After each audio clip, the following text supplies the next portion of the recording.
So ito yung approaching no patungong Bakaka. So nandito banda medyo madamo na.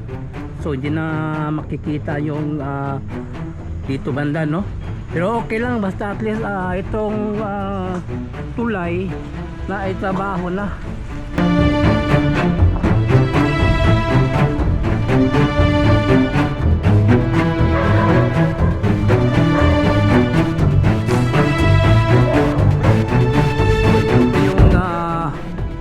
Parte ng Bakaka segment.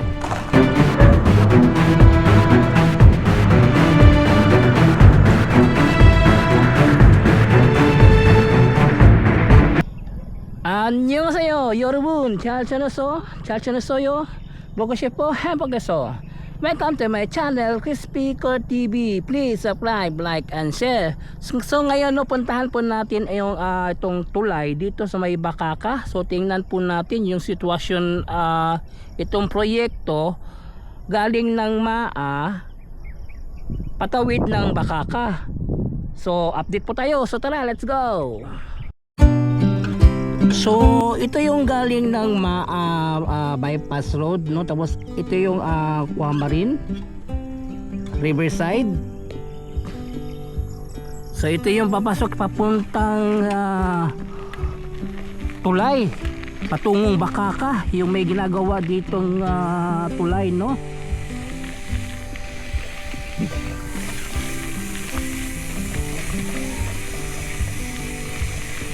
So andito banda, hindi pa ito samintado andito.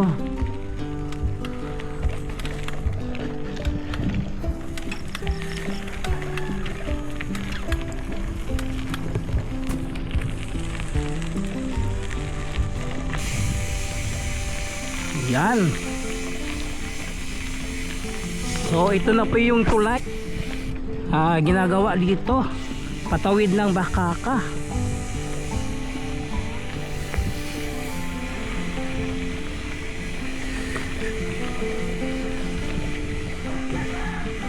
At dito banda natatanaw po natin yung Aeon Blue sa may Bakaka.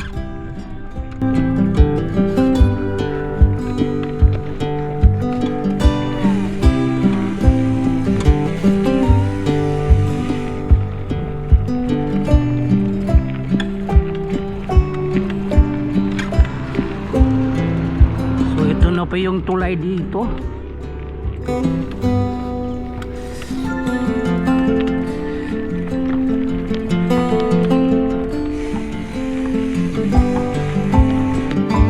So ito yung last part ng tulay sa may Bakaka. Sinimula na pala sa paglagay ng plain sheet no. Ito sa gitna.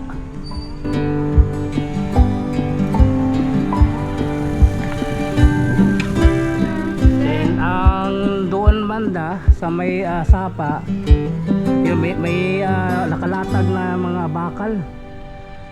Pwede na siya buhusan ng semento para pagsahig no.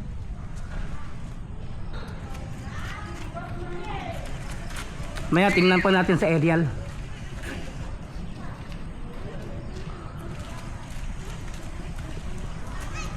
Ito po yung ilalim ng tulay dito sa may MAA, galing ng MAA patawid dito sa may Bakaka. So ito na po yung sa may Bakaka, may mga plain sheet na po na nilagyan dito. Then ang dito naman banda sa may sapa na sa nakasemento na. Ang dito banda, oh, nakasemento na. So isang part na lang ang hindi pa nasa semento, ang yung sa may Bakaka no. So ito po yung tulay galing ng MAA patungong Bakaka.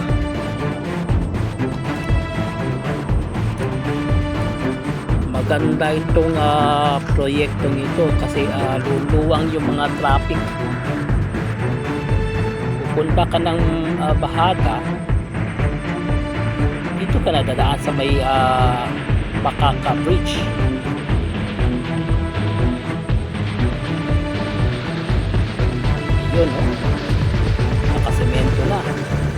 ito na lang banda yung ang wala pa. Ito pa yung lalagyan nila ng mga bakal. Then ito yung exit point ng bridge.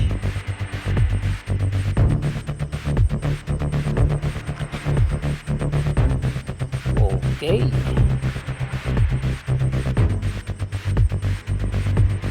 Tingnan po natin dito sa gilid.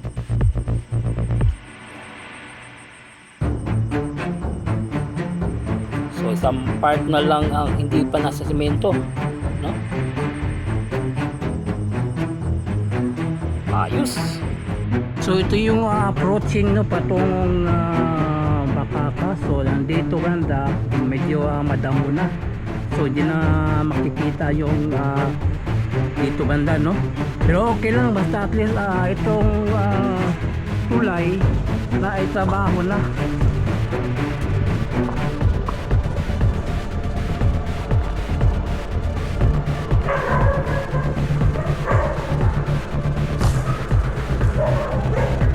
So ito po yung parte ng Bakaka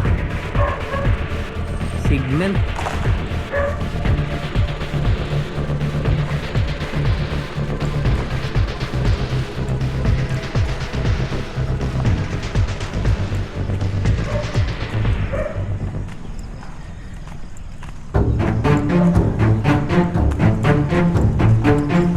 Ito po yung Sapa, Davao River.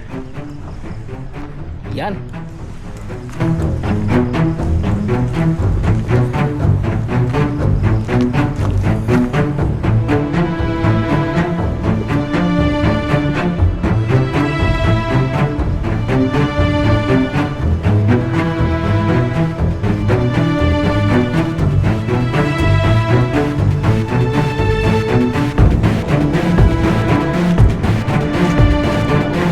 Yung patungong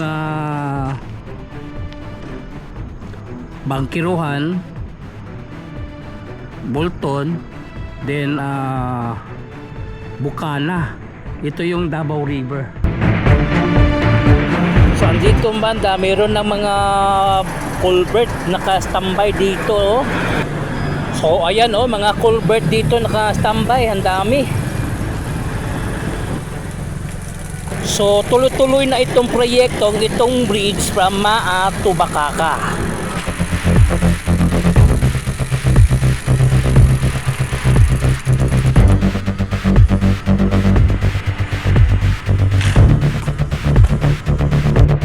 So yun, nakita natin yung improvement ng tulay dito galing ng Maa patawid ng Bakaka. So isa na lang yung ang wala pang nilagyan na nakasemento. Yung banda sa may Sapa may semento na. So yun, hanggang dito lang yung update natin. Please subscribe to my channel Crispicor TV. I-follow po na nga ako ang Facebook page Crispicor FB. So thank you for watching. Kamsahamnida, annyeong, and God bless you all. Sarang ngayon.